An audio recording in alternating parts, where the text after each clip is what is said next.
जय गुरुदेव।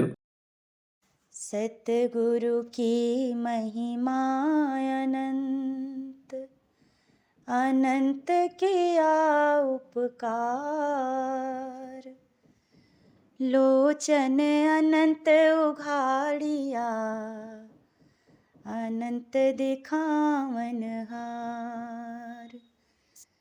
लोचन अनंत उघाड़िया, अनंत दिखावन हार।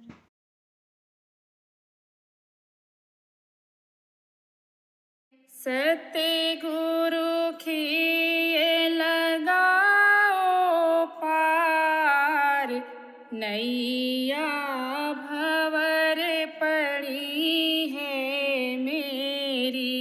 सतगुरु खिए लगाओ पार, नैया भंवर पड़ी है मेरी। तुम बिन कोई न काढ़निहार,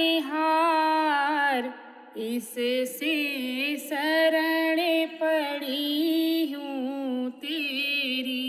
तुम बिन कोई न काढ़निहार, इससे शरण पड़ी हूँ तेरी। भव जल धार अगम अति चंचल, भव जल धार अगम अति चंचल। पवन बहुत चहु फेरी, नैया भंवर पड़ी है मेरी।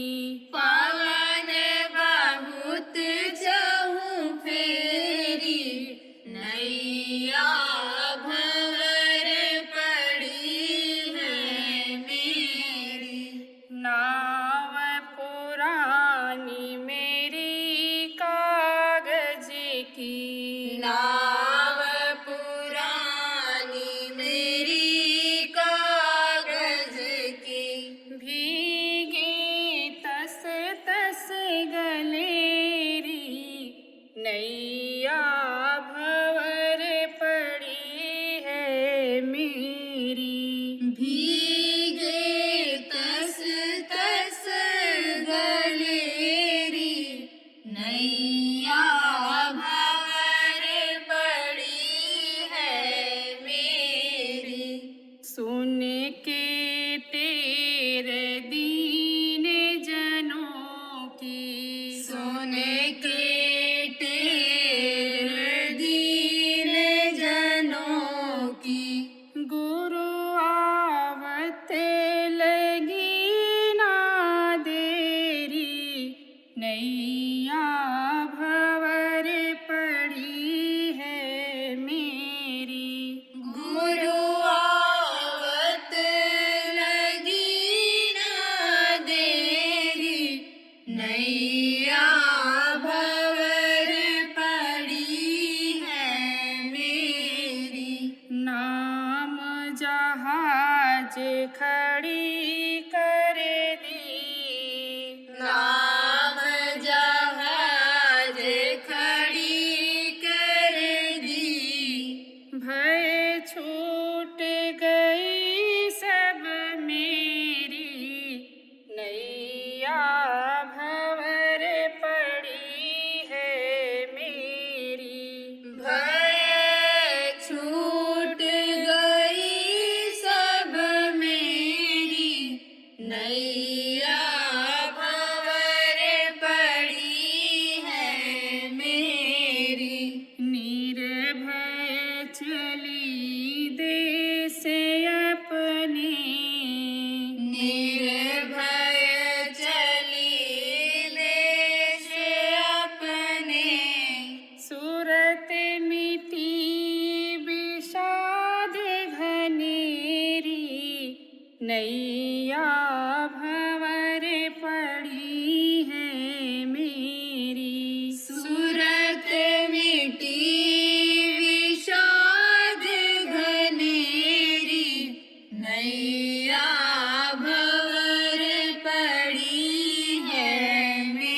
दिया। पहुँचाई बिन देरी नैया भंवर पड़ी है मेरी। पहुँचाए बिन देरी नैया भंवर पड़ी है मेरी। सतगुरु खिय लगाओ पार नैया भंवर पड़ी है मेरी। सतगुरु खेल लगाओ पार नैया भंवर पड़ी है मेरी। जय गुरुदेव। जय गुरुदेव।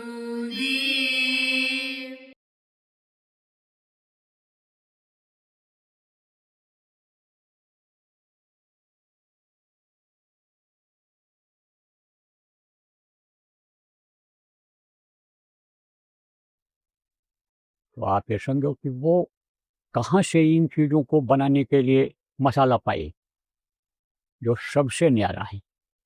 सबसे न्यारा कौन है?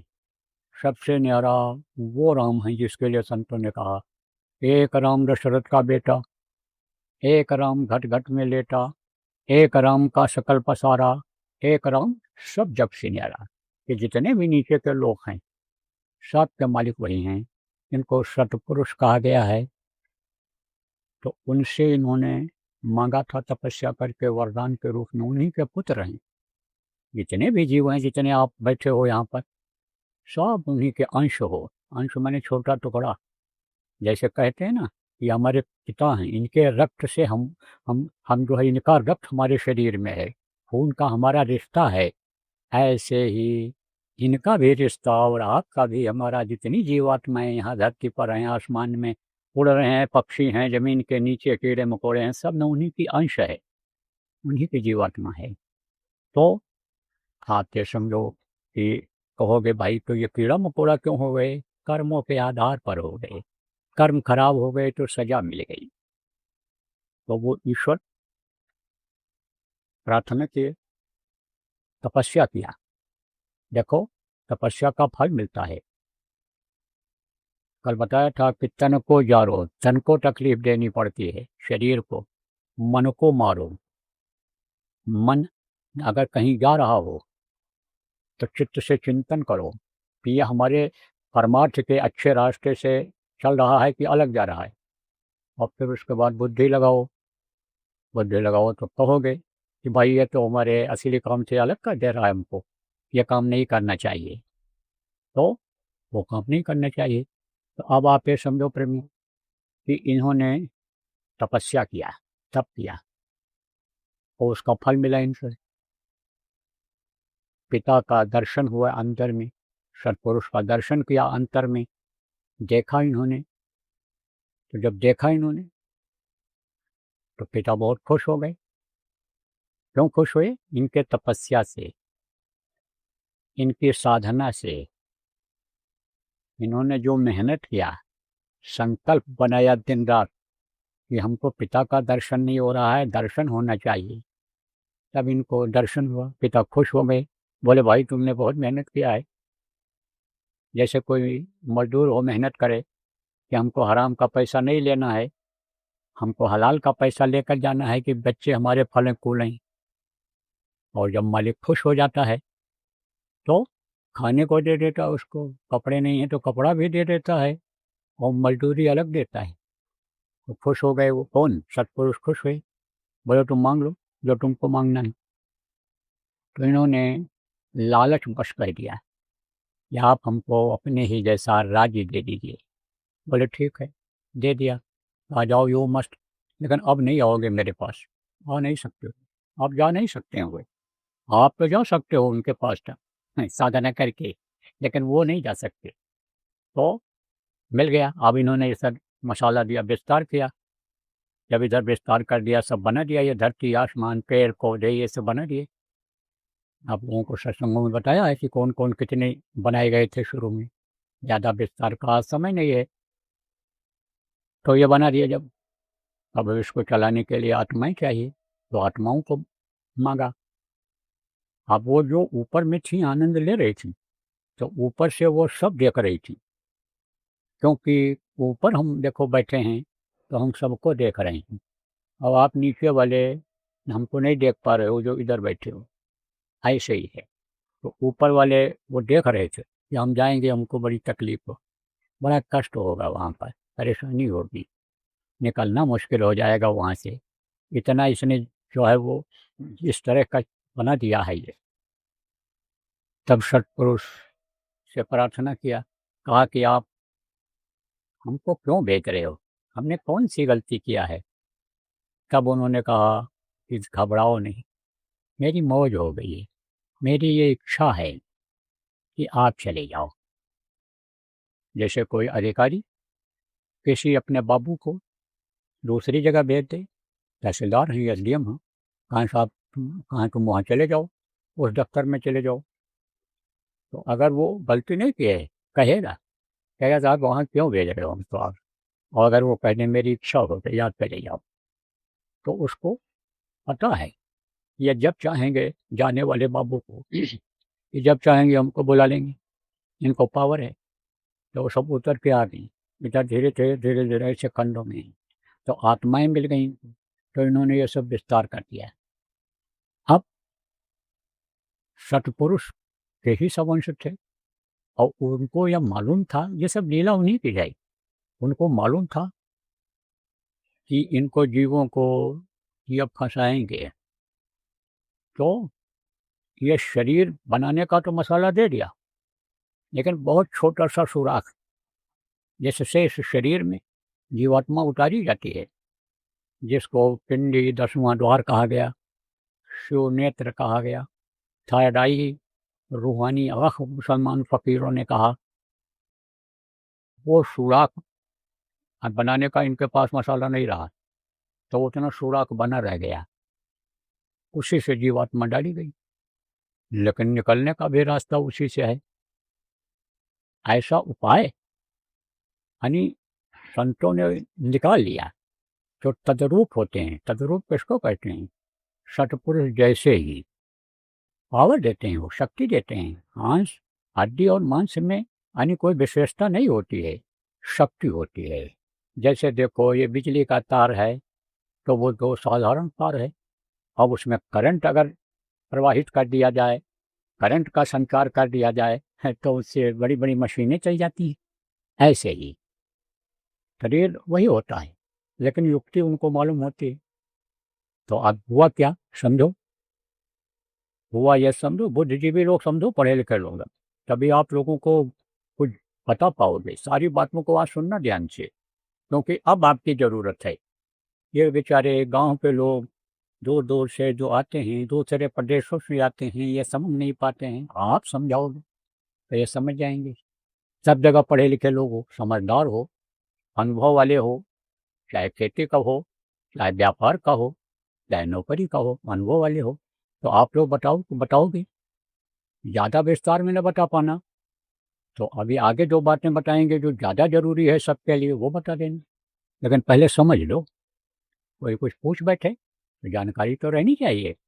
तब फिर देखो प्रेमियों, क्या हुआ कि इधर का विस्तार शुरू हो गया, और ये जीवात्माएं रहने लगी यहाँ। उस वक्त पर था सतयुग, सबसे पहले सतयुग था।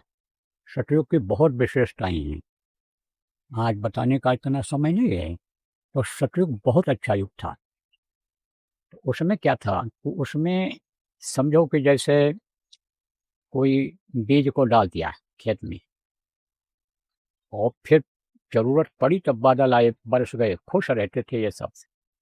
देखो जल, जल माने पानी, पृथ्वी ये धरती, जल, जल शीत जल पावक गगन समीरा, पंचरत्न में जल, या आप ये समझो कि पृथ्वी जल, और ये यानी वायु, आकाश और अग्नि, और इसी से ये शरीर बना है। तो ये देवता हैं, इनका लोक है, ये सब हमें समझो मालिक हैं अपने अपने लोकों के।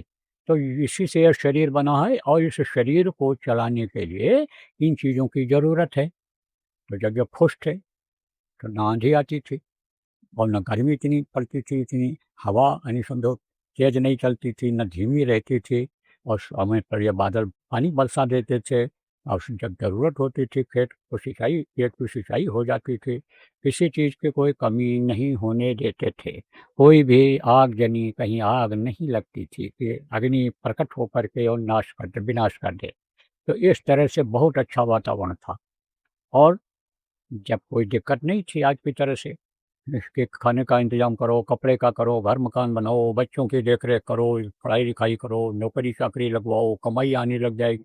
ये सब उस समय नहीं था। उस समय लोगों की नीयत बहुत अच्छी थी। दूसरे की चीज़ों को ज़हर की तरह से मानते थे। दूसरे की माँ बहन को अपनी माँ और बहन की तरह से मानते थे। कोई टेंशन नहीं, कोई झगड़ा झंझट नहीं। समय जो भी रहता था भजन भाव भक्ति में लगाते थे, तो साधना करते थे लोग। 1 लाख वर्ष की आदमी की उम्र होती थी, और जब वो पूरी हो जाती थी तब यही जीव आत्मा अपने आप सतलोक पहुँच जाती थी। वो जो बीच के रास्ते हैं सारे खुले रहते थे। दरवाज़ा इनके लिए बिल्कुल खुला रहता था, कभी भी आवें जाएँ। गेट कोई बंद करने वाला नहीं रहता था। अब तो बजर दरवाज़ा हो गया। बजर दरवाज़ा यहीं से शुरू हो गया, आँखों के पीछे से ही शुरू हो गया। सुराग को बिल्कुल बंद कर दिया एक तरह से। अब तो ये जीवात्मा केवल उसकी छाया से, केवल उसके यानी ठंडी गर्मी कह लो आप, उसके प्रभाव से इस शरीर में बंध है। तो अब आप ये समझो कि फिर क्या हुआ कि जो है ये यानी जाने लग गई। तो काल भगवान ने सोचा कि भाई हमारा तो संविधान खत्म हो जाएगा। देवी देवता जो उन्होंने बनाए थे, 33 करोड़ दुर्गा, 10 करोड़ शंभू, बैराट और ये सब बनाए थे जो उन्होंने, वो सब लोग बोले कि बगिया तो उजड़ जाएगी। हम जिसके मालिक हैं, जिस जिस पर हम उनको हुकूमत करते हैं, वही लोग न रहेंगे है तो फिर ये कैसे चलेगा। जैसे दफ्तर के सब लोग अगर चले जाएं, छुट्टी ले लें, तो अधिकारी बैठ कर के क्या करे, कहाँ से उसका दफ्तर चलेगा। ऐसे ही उन्होंने सोचा है कि भाई हमारी तो बगिया उजड़ जाएगी, हमारे पास कुछ नहीं रहेगा, तो कुछ ऐसा नियम बनाना चाहिए। जैसे अब नियम जगह जगह बन रहे हैं कि कोई हड़ताल नहीं करेगा, स्ट्राइक नहीं करेगा। नियम बना दिया, स्ट्राइक करते थे लोग, हड़ताल कर देते थे, और दफ्तर पूरा खाली हो जाता था। एक दिन के कैजुअल लीव ले लिया सब लोगों ने, दफ्तर खाली हो गया। तो ऐसे ही जब कोई नियम बन जाता है, तो उन्होंने कहा भाई सख्त नियम बन जाएगा कि कोई छुट्टी नहीं ले सकता है। इमरजेंसी आ जाती, किसी को छुट्टी मिलता, तो एक नियम बन गया। ऐसे ही जब नियम सोचा बन जाए कोई, तो नियम बनाने का इनके पास यानी कोई तरीका नहीं था, पावर नहीं थी। तब इन्होंने किससे प्रार्थना किया, अपने ऊपर वाली, जैसे कोई पड़ोसी छोटा देश हो, अपने बड़े देश वाले से, बगल वाले से ये प्रार्थना करे, कहे भाई हमारा ये संविधान बनवा दीजिए, हमारा काम बनवा दीजिए, बताइए आप राय दे दीजिए कि कैसे हम यानी समझो यह समस्या से निकल जाएं, उबर जाएं। तो उन्होंने कहा ठीक है बनवा देती। तो उन्होंने सब नियम बना करके और नीचे भेज दिया। कहाँ भेजा कि जैसे मान लो किसी देश के प्रधानमंत्री ने दूसरे सक्षम जानकार अनुभवी प्रधानमंत्री को कहा कि आप हमारा यह कर दीजिए, तो उसने बना करके कहाँ भेजा, जो सेक्रेटरी ही उनके पास भेज दिया इनके, और सेक्रेटरी ने क्या किया, उस नियम को लागू करवा दिया। जो नीचे के मंत्री हैं समझ लो आप, उनको भेज करके, गृह मंत्री को भेज करके या किसी को भेज करके और उसको लागू करवा दिया। उसी तरह से इसमें भी हुआ। उन्होंने भेजा तो किसके पास भेजा, ब्रह्मा जी के पास। ब्रह्मा इस सृष्टि के रचयिता हैं, वो संहार करता हैं कौन, शिव जी महाराज, शंकर जी महाराज। वो संहार करता हैं और दाता भी हैं, अपने लोगों को देते भी हैं। क्या देते हैं, रक्षा देते हैं। वो सत्संगियों की रक्षा करते हैं, आपको नहीं पता। महाकाल यहाँ झंडा लिया खड़े थे, पूछो उनसे बताएंगे, मिल जाएंगे सत्संगी इसमें देखने वाले। और अगर चैलेंज करो पढ़े लिखे लोग, तो मैं बता दूंगा कि इनसे पूछ लो कि झंडा लिया खड़े थे कि नहीं। तो ऐसे यह संहार करता है। लेकिन अवघड़ दानी भी इनको कहा गया है। ये देते भी हैं जब खुश हो जाते हैं, जैसे सब खुश हो जाते हैं। यह सब चाहते हैं इस धरती से पाप हटे, क्योंकि इनसे यानी पाप से इनकी वैल्यू, महत्व इनका खत्म हो रहा है। क्यों? क्योंकि वही गंदे लोग, वही मांस खाने वाले, मछली खाने वाले, अंडा खाने वाले, वही आप ये समझो शराब पीने वाले, नशा करने वाले, व्यभिचार करने वाले, खून कत्ल कराने वाले ज़्यादातर जाते हैं। कहाँ जाते हैं? क्षमा कराने के लिए इनके मंदिरों में। आप जो रिसर्च करते हो, शोध करते हो, प्रेस रिपोर्टर हो, आप पता लगाओ कि कितने शाकाहारी जाते हैं वहाँ, कितने मांसाहारी जाते हैं। शाकाहारी कभी-कभी भी आते हैं, मांसाहारी आप ऐसा है, चलो भाई माफ़ी मैं ऐसे माफ़ी नहीं होती है। गलती बड़ी करो तो माफ़ी मिलेगी, छोटी गलती कोई हो जाए भूल चूक में, उसकी भी माफ़ी हो जाती है, छोटी गलती हो। और अगर माफ़ी करने वाला खुश नहीं हुआ तो उसमें भी देर लगती है। ये सब अनुभव वाली बात आपको बता रहा हूँ। कोई इसमें ऐसा नहीं, इसमें शरीर का जो अनुभव है हमारा वो आपको बता रहा हूँ। तो समझो प्रेमियों कि ब्रह्मा को वो आवाज़ सुनाई पड़ी, सीधी आवाज़ सुनाई पड़ गई। तो जब सुनाई पड़ी तो ब्रह्मा खुश हो गए। वेद पाए ब्रह्मा हर्षाई। अब क्यों खुश हुए थे? भेद मिला उनको। भेद को वेद कहे लोग, तो हम भी अब वेद ही कहते हैं। भेद मिला। कौन सा भेद मिला? वही जो आवाज़ों का था, किसे मालूम था? वो तो भेद की बात थी। उन्होंने जब बताया तब इनको भेद मिला। तो भेद मिला ब्रह्मा को आई, और देख देख वेद ब्रह्मा हर्षाई, खुश हो गए। खुश हो गए। अब क्या खुश हो गए कि अब तो ये नियम बना दिया, नियम का कानून का उल्लंघन तो कलयुग में मतलब करेंगे ही ज़्यादातर लोग वहाँ, बट लोक में करेंगे ही तो फंसेंगे। तो अब जब इनको सुनाई पड़ गया तो उनको पता चला, किसको? काल भगवान को, ईश्वर को। तब उन्होंने इनको हुक्म दिया कि अब तुम जल्दी करो, इसको जारी कर दो, सुना दो। किसको सुनाई पड़ाओ? जो हमेशा उस ब्रह्मवाणी, आकाशवाणी जिसको कहा गया, वो आवाज़ें, जो आयतें जिनको कहा गया, जो सुन रहे थे ऋषि मुनि, ग्रह त्यागी थे, सन्यासी कह लो, गृहस्थाश्रम में नहीं थे, उनको सुनाई पड़ा। उनको लोगों ने मान्यता दिया था। जैसे यहाँ साधना शिविर लगी और 56 घंटा लगातार बैठे, 53 घंटा लगातार बैठे, न रोटी खाए न टट्टी गए, समझो वो बैठे रहे। समझा? अब उनके बारे में अगर नाम बता दिया जाए तो अभी आप उनका पैर छूने लग जाओगे, पूजा करने लग जाओगे। भाई बात को जरूर है, और बताओ हमको कि हमारी बीमारी कैसे जाएगी, तकलीफ कैसे जाएगी। आप कह दें तुम साधना करो और कराओ, बैठो तुम 8 घंटा लगातार 24 घंटे में, तो वो आपको भाएगा नहीं। कहोगे नहीं नहीं, दया कर दो, दया कर दो, आपके पास बहुत पावर है, हमारा यही से ठीक हो जाए, बगैर कुछ किए। तो अब आप ये समझो कि उनको जो है यानी उनकी इज्जत थी। किसकी इज्जत थी? जो साधना करते थे, त्यागी थे, लगातार बैठे रहते थे, जिनको ऋषि मुनि कहा गया। इनका दर्जा अलग अलग होता है। मुनि का दर्जा अलग है, और ऋषि का अलग है, संतों का अलग है स्थान, उसका कुर्सी होता है। जैसे दफ्तर में बाबू की कुर्सी अलग होती है, साहब के पेशकार की कुर्सी अलग होती है, साहब की कुर्सी जज साहब हैं तो उनकी अलग होती है, मजिस्ट्रेट साहब हैं उनकी अलग होती है। ऐसे इनका दर्जा है। तो उनको सुनाई पड़ा, तो उन्होंने लोगों को बताया कि भाई ये अच्छा है और ये बुरा है। ये जो किताब वेद लिखा हुआ है उसमें यही सब बातें लिखी हुई हैं। उस समय पर केवल एक संस्कृत भाषा थी, वही चलती थी। अब संस्कृत जल्दी कोई जानते नहीं हैं, तो उसको पढ़ नहीं पाते, समझ नहीं पाते हैं। अपने मन से भी ये जो यानी प्रेस वाले हैं, ये परिवर्तन कर देते हैं, दूसरा डाल देते हैं, यानी समझो अपने हिसाब से डाल देते हैं जो मन में आता है। तो उसका अर्थ जल्दी समझ में नहीं आता है, क्योंकि एक ही चौपाई है, उसका कई अर्थ लोग लगाते हैं, एक ही श्लोक है, उसका कई अर्थ लगाते हैं। तो वो चीज़ असली चीज़ से हो गए दूर। पुराण बनाए गए, शास्त्र बनाए गए, उसका रूपांतरण हुआ समय समय पर, उसमें सारे नियम लिखे हुए हैं।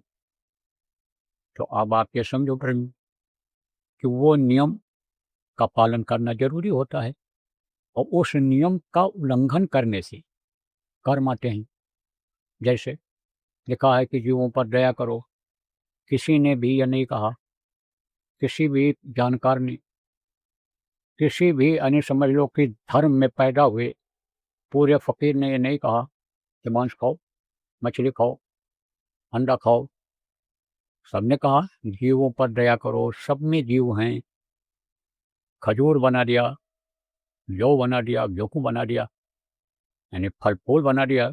ये पशुओं के दूध आपके लिए हो गए, चाहे वो भेड़ हो, चाहे बकरी हो, चाहे वो गाय हो, चाहे वो भैंस हो, तो उसको पियो, उसका घी खाओ, मतलब उसका उपयोग करो। डेयरी उत्पाद जिसको इस समय आप बोलते हो, वो चीज़ें खाओ पियो। उस समय अपनी अपनी भाषा में सब लोगों ने बताया। अब जीवों पर दया करने के बजाय मार करके काट करके खाने लग गए। किस लिए खाने लग गए? शरीर बलवान हो जाएगा। एक बच्चे होते हैं, 4 बच्चे पैदा हो जाएंगे, फिर वो क्या करेंगे बच्चे? फिर वो लड़ाई करेंगे, फिर वो अपने, आप समझो कि जाति के लोगों को छोड़कर दूसरी जाति को मारेंगे, अपने धर्म वालों में लोगों को मिलाएंगे, उनको मारेंगे, काटेंगे। ये सब होने लग गया। अब आजकल यही तो चल रहा है, यही चल रहा है आजकल। तो ये क्या, इससे क्या लगा? इससे लगा पाप।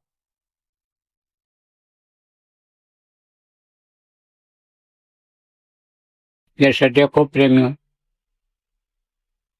त्रयोदशी और पूर्णिमा को बहुत स्थानों पर आप प्रेमी इकट्ठा होते हो और वहां सत्संग करते हो, ध्यान भजन करते हो और प्रसाद का वितरण करते हो। जो लोग आते हैं वो भी खाते हैं, कुछ लोगों को बाहर भी बांटते हो अपने अपने हिसाब से, जो जिसका जैसा हिसाब बना हुआ है। तो अब जहां जहां पर आप लोग इकट्ठा होते हो त्रयोदशी को और पूर्णिमा को, वहां पर 5-5 घंटे की साधना शिविर लगाओ जो अखंड रहेगा।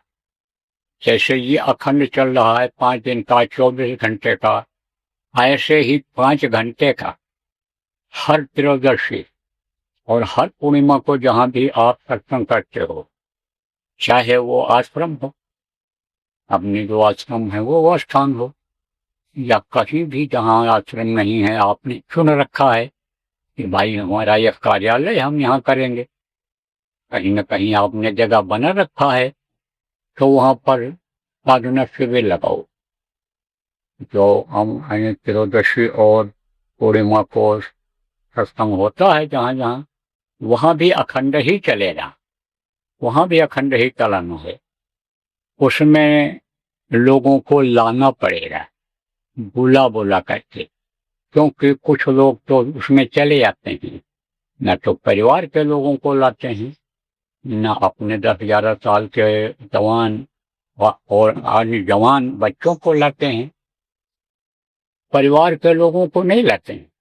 परिवार के जो नामदानी हैं सबको लाने की जरूरत है, सबको बैठाने की जरूरत है, ताकि वो घाट तक पहुंचे। तो घाट तक पहुंच नहीं पा रहे हैं। आप देखो प्रेमियों, घाट तक जब तक नहीं पहुंचेंगे, घर से निकल करके घाट तक नहीं पहुंचेंगे, तब तक पार होने की कोई उम्मीद नहीं रहेगी।